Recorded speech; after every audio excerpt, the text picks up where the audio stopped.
Oi, gente. Espero que vocês estejam bem, tá? Eu tô falando com vocês nessa semana que se inicia no dia 14 e a gente vai até o dia 18. E estamos aqui com um dos nossos últimos conteúdos do bimestre, onde a gente tem a discussão sobre economia e sociedade colonial.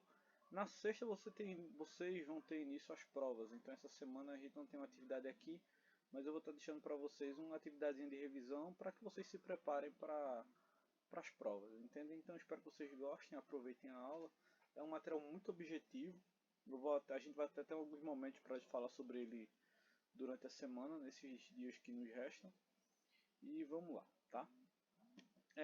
Primeira coisa que a gente vinha discutindo anteriormente, ou melhor, anteriormente nas nossas aulas, a gente falou sobre as diferentes colonizações que aconteceram na América. As as tentativas espanholas, as tentativas portuguesas, as tentativas francesas, inglesas e holandesas. Tudo isso foi pauta de discussão. Mas voltando para a colonização portuguesa na América, alguns detalhes eles precisam ser levados em consideração. Por exemplo, em que investir nessas novas terras? Esse era um questionamento que a coroa fazia corriqueiramente. Então, nos primeiros anos, o pau-brasil ele foi o produto mais extraído. O tráfico de pau-brasil ele se tornou mais atraente por conta dos lucros que eram obtidos com a madeira. Só que com o passar do tempo e vendo a análise do solo, vendo as possibilidades de investimento em outras áreas aqui, a gente vai começar a ver o início da produção de cana-de-açúcar nas grandes lavouras de cana-de-açúcar, nos grandes latifúndios, porque o clima e o solo era favorável e, como vocês já escutaram isso várias vezes, a cana-de-açúcar ele era um produto extremamente rentável, um produto extremamente lucrativo para a coroa. Tendo em vista que em outras áreas do mundo não se achava com tanta facilidade.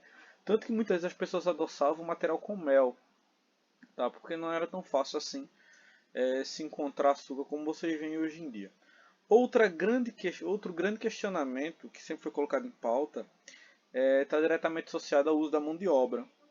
Porque inicialmente se escravizaram muitos nativos. A mão de obra indígena ela foi extensamente utilizada, principalmente por conta de algumas alianças que existiram entre nações rivais e alguns europeus, o que facilitou o acesso a isso. Só que existia alguns poréns. A cultura indígena ela tinha uma ideia de trabalho, uma noção de trabalho muito diferente da do europeu. Enquanto que o europeu trabalhava para produzir excedente, o nativo não, o indígena, ele possuía um trabalho para subsistência. Então, muitos indígenas às vezes se recusavam a exercer cargas de trabalho por longas horas. Isso ou melhor, isso falando dos nativos da América Portuguesa, tá? Outro elemento também é a questão das fugas, porque os indígenas conheciam a área, então toda oportunidade que eles tinham eles estavam fugindo para os interiores. Além das doenças que dizimaram muitos indígenas e fragilizaram outros montes, e o peso maior eram as ordens religiosas que diziam que os nativos eles possuíam alma, eram um bom gentil e que através da catequese eles não mereciam ali aquele processo de escravidão, ou melhor, ficar na condição de escravo, de cativo. Então, são pontos que vão acabar influenciando nessas barreiras que vão acabar minimizando esse processo de escravidão do nativo e o uso da mão de obra escrava africana, que por volta do século XVI, até anterior a isso, a mão de obra africana já era usada em outros espaços de colônias portuguesas. E para ser mais sincero, o processo de escravidão no mundo como um todo, ele é bem mais complexo. O único local que a gente vai ver a escravidão como moeda econômica é diretamente mesmo voltada para isso. E levando em aspectos apenas questões raciais, étnicas, vai ser aqui no comércio do tráfico atlântico para a América. Então isso é uma particularidade própria desse comércio no Atlântico nunca antes visto, por isso que é até tão debatido. Existia escravidão na África, mas era uma questão mais pontual, da mesma forma que também existia escravidão na Europa durante muito tempo, com os gregos, romanos, tantos outros povos, mas eram situações mais pontuais. Tá? Mas enfim, o que é que vai fazer com que a mão de obra africana ela seja preferível? A coroa lucrava muito com o tráfico atlântico de escravos, e outra, na América, os nativos, ou melhor, os africanos que estavam sendo escravizados, eles não conheciam o território, tão bem quanto os indígenas para fugir. E outro ponto também é que eles já estavam habituados ao trabalho com a cana-de-açúcar, principalmente nas ilhas de Cabo Verde e da Madeira, que eram domínios portugueses, onde os portugueses investiram muito durante muitos anos. E a gente tinha todo o processo de produção da cana-de-açúcar que levava muito tempo. Isso aqui está uma maquete do que seria um engenho colonial, de como seria essa produção colonial. Vocês podem até depois dar uma pausa e tentar analisar isso com mais atenção, mas eu queria que vocês se atentassem a alguns pontos específicos, como por exemplo é o processo de produção, onde a cana era colhida, depois ela passava por um processo de ser moída, né, para que todo o caldo seja extraído. Esse caldo era cozido em tachos de cobre até que fosse feito um melaço. Tá? Esse melaço era coado, despejado em barro, tá? E o açúcar depois era retirado de formas, porque ele passava um tempo descansando, onde depois ele saía de algumas formas. Isso formava os chamados pães de açúcar, que eram verdadeiras pedras de açúcar maiores. Não pensem que o açúcar desse período é igual a esse açúcar refinado que vocês veem hoje em dia, branquinho, bonitinho. Era um açúcar mais grosso, mais puro. Verdadeiras pedras de açúcar mesmo, com um tom mais escurecido. Isso é relacionado à produção, mas a gente tem outros aspectos também do período colonial relacionados ao engenho na produção de cana, que vale a pena a gente estar se atentando, como a Casa Grande, a Senzala e outros pontos da vida colonial. Tá? Outro elemento também que muitas vezes acaba passando batido são as divergências na produção econômica, porque na cabeça de muitos alunos a história colonial se resume ou ao pau-brasil ou à cana-de-açúcar, mas na verdade não é bem assim. Outros produtos eles também vão circular e também vão ser negociados dentro da realidade colonial. Um exemplo disso é o fumo, o algodão. O algodão ele vai se desenvolver muito nas colônias mais do norte. Tá? A gente vai ter na América Portuguesa a questão das drogas do sertão, como cacau, anil, o guaraná, castanha do Pará, outros recursos que a gente vai estar discutindo logo mais, porque essas drogas do sertão elas vão influenciar no processo de interiorização. Lembrando que a palavra sertão ela era muito utilizada no período colonial, até o século XIX, inclusive, para se referir a tudo que estava além do litoral. E aí a gente tem outros produtos, como a mandioca, o milho, o feijão. Um aspecto interessante é que durante muitos anos os colonizadores se recusavam a se alimentar de mandioca, de alimentos que eles consideravam mais pobres, em outras palavras, alimentos de base indígena ou africana. Só que muitos itens para vir da Europa custavam muito caro e nem sempre os recursos eram favoráveis a isso. Então, gradativamente, muitos europeus vão começar a inserir esses alimentos na sua dieta. E isso vai fortificando um mercado interno dentro da colônia. E a gente ainda tem os elementos sociais, que no caso é toda a divisão. Nós vamos ter os senhores de engenho, que formavam elite colonial, os comerciantes que muitos pleiteavam se tornar senhores de engenho e muitos tentavam fazer isso se casando com as filhas dos senhores de engenho, então era uma estratégia que eles utilizavam. Existiam os trabalhadores livres e os escravizados que iam compor essa sociedade. Tá? E aí gradativamente essas cidades vão crescendo, porque a América colonial ela era vista como um mar de possibilidades, fazendo com que cada vez mais existisse um fluxo de pessoas decidindo vir para esses lados. E aí a gente chega em outro período, que está diretamente associado à interiorização, aos mecanismos que vão levar as colônias da América Portuguesa a se expandir, a ocupar territórios além do Tratado de Tordesilhas. Porque vejam, começando da ideia que a gente já trabalhou em aulas anteriores sobre a União Ibérica, quando Portugal ele vai ser governado também pelo rei espanhol, vai ser criado o Conselho Ultramar. Inclusive, é através dos textos do Conselho Ultramarino que muito material histórico ele é produzido, porque é onde a gente tem a boa parte dos estudos e dos documentos mesmo do período colonial. Além desse fator de registro, o Conselho Ultramarino ele tinha o intuito de supervisionar as atividades coloniais. Então tudo que entrava, saía, todos os conflitos, todos os pedidos passavam pelo Conselho Ultramar e eram registrados, anotados, transmitidos. Né? Então ele servia com peso administrativo, bélico, cuidava das finanças. Contrapartida também, ou melhor, na mesma época também a gente tinha as companhias de comércio, que elas serviam para estabelecer um controle sobre os produtos coloniais e impedir que povos estrangeiros tentassem lucrar com os produtos da América Portuguesa. O grande problema é que, como as companhias de comércio elas detinham uma certa autonomia, elas tinham um certo controle, eles acabavam vendendo os produtos a preços meio que exorbitantes e fazendo as coisas do jeito que eles queriam. Isso acabava causando um certo dissabor dentro das estruturas coloniais. Isso vai acabar impulsionando o desenvolvimento de novas práticas agrícolas, por assim dizer, rentáveis dentro da colônia, como maneiras de tentar burlar essas companhias de comércio e outros setores da produção. Aí a gente começa a ver, por exemplo, o investimento nas chamadas drogas do sertão, que a gente falou agora há pouco. O cacau, anil, o guaraná, tá? E tantos outros produtos que vão começar a ser procurados. Esses produtos geralmente estavam localizados mais ao norte. Isso vai fazer com que muitas pessoas buscando esses produtos acabem interiorizando cada vez mais e ultrapassando as fronteiras do Tratado de Tordesilhas, fazendo com que novas áreas fossem surgindo. Nessa mesma época também a gente vê um crescimento da pecuária. E do século XVII para frente cresce muito.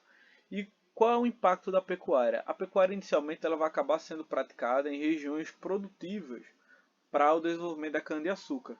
Isso vai fazer com que os senhores de engenho, como eles tinham um certo poder de influência, comecem a entrar em contato com a coroa pedindo para que isso fosse mudado. E aí o rei estipula que a criação de gado só podia acontecer a 10 léguas do litoral. Isso vai fazendo com que novas áreas fossem exploradas para a criação de gado e fazendo com que nas regiões mais ao sul, áreas que antes eram de domínio espanhol passassem a ser de domínio português, fazendo com que a criação de gado ela se tornasse um delimitador das fronteiras. Isso está diretamente associado com a ação das bandeiras ou dos bandeirantes, que muitas vezes entravam no território para expandir ou buscar áreas para a criação de gado, e muitas vezes também eles buscavam áreas e novas áreas para cultivo. Então, entre os séculos XVI para o XVII e, consequentemente, no XVIII, essas bandeiras elas vão crescer muito nesse processo de interiorização, de desbravar novas áreas do continente em favor dos portugueses. As bandeiras também elas tinham uma função de conseguir mão de obra escrava, mas geralmente era mão de obra escrava indígena. Eles faziam relações entre tribos rivais e acabavam conseguindo isso. Muitas vezes esses bandeirantes atacavam inclusive missões jesuítas, onde eram pontos onde existia uma concentração maior de nativos, às vezes até pacificados, tá? Em que não ia oferecer tanta resistência. E o bandeiratismo ele vai seguir durante muitos anos com essas práticas de perseguição e destruição mesmo, como um todo. E aí a gente entra em outro aspecto. Tá? Quando na segunda metade do século XVII, essas bandeiras vão acabar descobrindo o ouro, onde hoje a gente chama de Minas Gerais. Isso vai fazer com que muitos grupos saiam do norte, das regiões mais ao norte, e passem a buscar recursos ou maneiras de tentar sobreviver mais ao sul, tentando lucrar com o ouro dessa região. A coroa ela vai tentar estabelecer um certo controle, criando as casas de fundição e estabelecendo alguns impostos em cima desse ouro. Um deles é o chamado quinto, onde uma quinta parte do ouro que era extraído pelos mineradores ficava para a coroa, e além de tantos outros impostos que acabavam surgindo aí justamente nessa época. Outro aspecto que eu acabei não citando aqui, mas vale a pena a gente lembrar também, é a questão do tropeirismo, que eram as caravanas comerciais que acabavam entrando mais ainda no território e levando produtos comercializados de um lugar a outro do continente. O tropeirismo ele vai ter esse impacto também nesse processo de expansão das fronteiras coloniais. A grande transformação ela acontece por volta do século XVIII com o Marquês de Pombal, que vai assumir a administração da colônia e ele vai implementar reformas para tentar centralizar o poder. Ele vai acabar com as últimas capitanias hereditárias, vai mudar a capital da colônia, que antes ficava em Salvador, para a região do Rio de Janeiro, para ficar mais perto da região de Minas Gerais e, consequentemente, fiscalizar a extração do ouro. Vai acabar com a educação jesuíta e a responsabilidade da educação passa a ser do Estado português. Isso é um grande problema porque os jesuítas eles possuíam formadores específicos, padres que estavam direcionados a essa formação religiosa. Então dava para ter um controle muito diferente acontecia com o Estado português, porque na colônia não existiam tantos professores assim, se acabava limitando. Né? E, claro, além da criação de outros impostos e de outras maneiras de fiscalizar a economia da região. Tá? Nesse período também a gente vai ter a formação de várias outras vilas, isso do século XVII para frente, século XVIII. A gente vai ter a formação de vilas, a gente vai ter o crescimento de elites urbanas, a gente vai começar a ver um desenvolvimento de uma elite comercial, né? A gente vai começar a perceber homens livres, todos esses grupos vivendo, interagindo dentro dessas realidades coloniais. É aí que surgem as chamadas irmandades também, que vão ter um certo papel religioso e social. As irmandades elas estavam geralmente ligadas a alguma divindade católica, né, a algum santo, e as irmandades elas tinham uma função de auxílio, de ajudar. Então, ou elas ajudavam hospitais, ou ajudavam grupos menores, tantas e tantas outras ações.